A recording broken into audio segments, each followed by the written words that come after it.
అందరికీ నమస్కారం. చక్కగా ఈ 2025 మొదటి నెల అయినటువంటి జనవరి మాసంలో రాముల వారి ఈ రాశి అయినటువంటి ధనుస్సు రాశి వారి ఫలితాలు గమనిద్దాం. ధనుస్సు రాశి అంటే మూల 1, 2, 3, 4 పాదాలు, పూర్వాషాఢ 1, 2, 3, 4 పాదాలు, ఉత్తరాషాఢలో మొదటి పాదం జన్మించిన వారు ధనుస్సు రాశి జాతకులుగా అవుతారు. ఈ మాసంలో పూర్వార్ధంలో గ్రహ సంచారం అనుకూలంగా ఉంటూ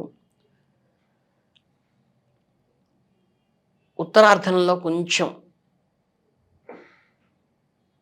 మిశ్రమ ఫలితాలు పొందుతారు. విద్యార్థులకు గురుబలం అంతంత మాత్రంగా ఉండటం చేత తరచూ పునశ్చరణ చేసుకుంటే, పట్టుదలతో క్రమశిక్షణలో ముందుకెళ్తే ఖచ్చితంగా ఉత్తమ ఫలితాలు ఏర్పరచుకోగలుగుతారు. రైతులకు పంట యందు మంచి దిగుబడి, గిట్టుబాటు ధర లభించటం కొద్దిగా నిరాశాజనకంగా ఉండవచ్చు. రుణదాతలు దానివల్ల ఒత్తిడి ఎక్కువయ్యే అవకాశం ఉంటుంది. ఇంకా వారం వారీగా తీసుకుంటే, జనవరి మొదటి వారం ధనుస్సు రాశి వారికి ఆర్థికంగాను, ఆధ్యాత్మికంగాను, కుటుంబ పరంగాను ముఖ్యమైన సమయంగా ఉంటుంది. ఆర్థిక వ్యవహారాలు అనుకూలంగా ఉంటాయి.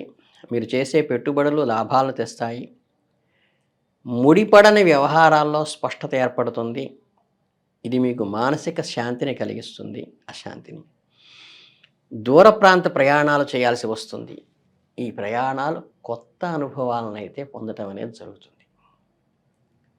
కాకపోతే కొన్ని ముఖ్యమైన నిర్ణయాల పట్ల మీరు ఇబ్బందులు ఎదుర్కోవాల్సి వస్తుంది. కాబట్టి ఏదైనా నిర్ణయం తీసుకునే ముందు 1కి 2 సార్లు సమస్యని కరెక్ట్గా అనాలిసిస్ చేసి నిర్ణయం తీసుకుంటే మంచిది. శుభకార్యాలను పూర్తి చేయగలుగుతారు. ఇంట్లో సంతోషం నిండుతుంది. ఆధ్యాత్మికంగా కూడా ఈ వారం చాలా ముఖ్యమైనది. ఆధ్యాత్మిక కార్యక్రమాల్లో పాల్గొంటారు. మీకు మానసిక శాంతిని కూడా దీని ద్వారా పొందుతారు. సంతానం యొక్క యోగక్షేమాలపై ప్రధానంగా దృష్టి పెట్టి కేంద్రీకరిస్తారు. వారి అవసరాలను తీర్చడానికి మీ బాధ్యతగా మీరు చేయవలసింది చేసేటువంటి అవకాశం ఈ వారం మీకు లభిస్తుంది. కనుక ఈ జనవరి నెక్స్ట్ 2వ వారానికి వెళ్ళినట్లయితే ధనుస్సు రాశి వారికి ఈ సామాజికంగా కానీ, వ్యాపారపరంగా కానీ, ఆర్థికంగా కూడా అనుకూలంగానే ఉంటుంది. ఈ వారంలో ఈ సభలు, ఈ సమావేశాలు, ఆహ్వానాలు అందుకుంటారు. మీ సామాజిక జీవనంలో చురుగ్గా ఉంటుంది. ఎదుటివారితో మాట్లాడేటప్పుడు మాట తీరు పట్ల జాగ్రత్త వహించండి. అనవసర వివాదాలు మనకెందుకండి, వాటికి దూరంగా ఉండటమే మంచిది. వ్యాపారస్తులకి ఈ వారం చాలా అనుకూలంగా ఉంటుంది. కాబట్టి వ్యాపారంలో మంచి లాభాలు పొందే యోగం ఉంది. కాబట్టి ఖచ్చితమైన వ్యాపారం సమయస్ఫూర్తిగా చేసి మంచి ఆర్థికంగా వృద్ధి చెందడానికి ఉపయోగించుకోండి ఈ వారాన్ని. ఇకపోతే ప్రభుత్వపరమైన కానీ చట్టపరమైన ఇబ్బందుల నుండి బయటపడే అవకాశం అయితే ఉంది. ఆధ్యాత్మికంగా కూడా ఇది చాలా ముఖ్యమైనది. ఒక మంచి శుభవార్త వింటారు. మీకు చాలా సంతోషాన్ని ఇస్తుంది. అది శుభకార్యాలు అనుకున్న విధంగా పూర్తి చేయటానికి గ్రహగతులు కూడా అనుకూలంగా ఉన్నాయి. కాబట్టి మీరు ఏదైనా శుభకార్యం చేయాలనే సంకల్పం ఉంటే ఈ వారం దాన్ని నెరవేర్చుకోవచ్చు. అంటే నూతన గృహం కానీ, నూతన వాహనం కానీ కొనుగోలు చేయటానికి ఈ వారం అనుకూలంగా ఉంటుందని నా భావన. మీరు ఇల్లు లేదా వాహనం కొనాలని అనుకున్న సంకల్పాన్ని ఈ వారం సంపూర్ణం చేసుకుని అనుభవించడానికి ఉన్న అనుకూల వాతావరణాన్ని ఉపయోగించుకోండి. ఇక జనవరి 3వ వారానికి వచ్చేసరికి అంటే ధనుస్సు రాశి వారికి ఆర్థికంగాను, వృత్తిపరంగాను, మరియు వ్యక్తిగతంగా కూడా అనుకూల సమయంగా ఉంటుంది. ఈ వారంలో మీకు స్వల్పంగా ధనలాభం కూడా కలుగుతుంది. మీ ఆర్థిక స్థితి అయితే కూడా చక్కగా మెరుగుపడుతుంది. వ్యక్తిగత ప్రతిష్టను పెంపొందించుకోవడానికి కానీ మీరు చేసే ప్రయత్నాలు కూడా ముమ్మరం చేస్తారు. మీ కృషికి తగిన ఫలితం లభిస్తుంది. సో ప్రభుత్వ, ప్రైవేట్ సంబంధ పెండింగ్ బిల్లులన్నీ కూడా మీకు ఈ వారం క్లియర్ అయిపోతాయి. ఇది మీకు ఆర్థిక ఉపశమనాన్ని కలిగిస్తుంది. ఇకపోతే ఈ వృత్తి, ఉద్యోగ, వ్యాపారాల పరంగా అనుకూలమైన మార్పులు చేసుకుంటాయి. మీ కెరియర్‌లో పురోభివృద్ధి సాధిస్తారు. వ్యాపారంలో మంచి లాభాలు పొందుతారు. ఆధ్యాత్మికంగా కూడా ఈ వారం ముఖ్యమైనది. నిత్య దీపారాధన చేయటం వల్ల శుభ ఫలితాలు పొందే అవకాశం ఉంటుంది దైవానుగ్రహం ద్వారా. అలాగే ఈ చిన్న చిన్న తాత్కాలిక ఇబ్బందులు అవలీలగా అధిగమించొచ్చు దైవార్చన వల్ల.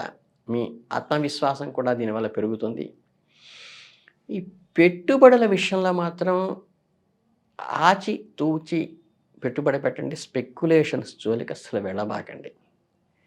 మీ బుద్ధి కుశలత అధికంగా కనబరుస్తుంది. తద్వారా మీరు లాభపడతారు. కనుక ఈ వారం బాగానే ఉంది. ఇక జనవరి 4వ వారం ఆఖరి వారానికి వచ్చేసరికి ధనుస్సు రాశి వారికి కొత్త కొత్త అనుభూతులతో నిండి ఉంటుంది. ఈ వారం వినోద కార్యక్రమంలో చురుగ్గా పాల్గొంటారు. మీరు సామాజికంగా చురుగ్గా ఉంటారు. నూతన వస్తువులను, వస్త్రాలను కొనుగోలు చేస్తారు. మీ అభిరుచి ఏదైతే ఉందో దానికి తగ్గట్టుగా షాపింగ్ చేసే అవకాశం కలుగుతుంది. ఆర్థికంగా చెప్పుకోదగ్గ ఇబ్బందులు ఏమీ లేవు కాబట్టి మీకు ఇష్టమైనవి చక్కగా కొనుక్కునేటువంటి అవకాశం కలుగుతుంది. అలాగే నూతన వ్యాపారాలు ఏదైనా ప్రారంభించాలన్నా కూడా అనుకూలమైన సమయం. మీ వ్యాపార దక్షతకు మంచి అవకాశాలు ఇచ్చే వారం కాబట్టి దాన్ని సద్వినియోగం చేసుకోండి.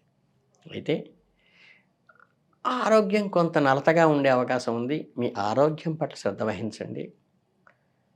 విస్తృతంగా చర్చనైతే చేస్తారో మీ ఈ కమ్యూనికేషన్ స్కిల్స్ ఏవైతే ఉంటాయో నైపుణ్యత మెరుగుపడుతుంది. ప్రయాణాలు అధిక శ్రమ తప్పదు. కొంత అలసటని కూడా కలిగించవచ్చు. అలాగే ఇటు ఆధ్యాత్మికంగా కూడా చూసుకుంటే ఈ వారం చాలా ముఖ్యమైనది. ఈ పూజలో కొద్దిగా ఈ ఆరావళి కుంకుమతో పూజ చేయడం కూడా శుభ ఫలితాలు కలుగుతాయి. మీకు ఉపయోగపడే విషయాలు సకాలంలో తెలుసుకుంటారు. ఇది మీకు మంచి నిర్ణయాలు తీసుకోవడానికి సహాయపడుతుంది. బంధుమిత్రుల నుండి ఆహ్వానాలు అందుకుంటారు. సామాజిక జీవితం మరింత చురుగ్గా సాగే అవకాశం కూడా ఈ వారం ఉంటుంది. కనుక ఈ ఓవరాల్గా చూసుకుంటే ఈ నెల మొత్తం కూడా పెద్దగా ఇబ్బందులైతే ఏమీ లేవు. చక్కగా నిత్యార్చన చేసుకుంటూ భగవత్ ఆరాధన చేసుకుంటే మీకు అన్నీ కూడా చాలా సాఫీగా జరిగి ఉన్నత శిఖరాలను అధిరోహించే అవకాశం ఉంటుంది. కొత్త వాహనాలు, కొత్త గృహాలు, కొత్తగా వ్యాపారాలు ప్రారంభించడానికి అనుకూలంగా ఉంది కాబట్టి ఈ మాసాన్ని సద్వినియోగం చేసుకుని ముందుకెళ్ళాలని మనస్ఫూర్తిగా కోరుకుంటూ అభినందనలు.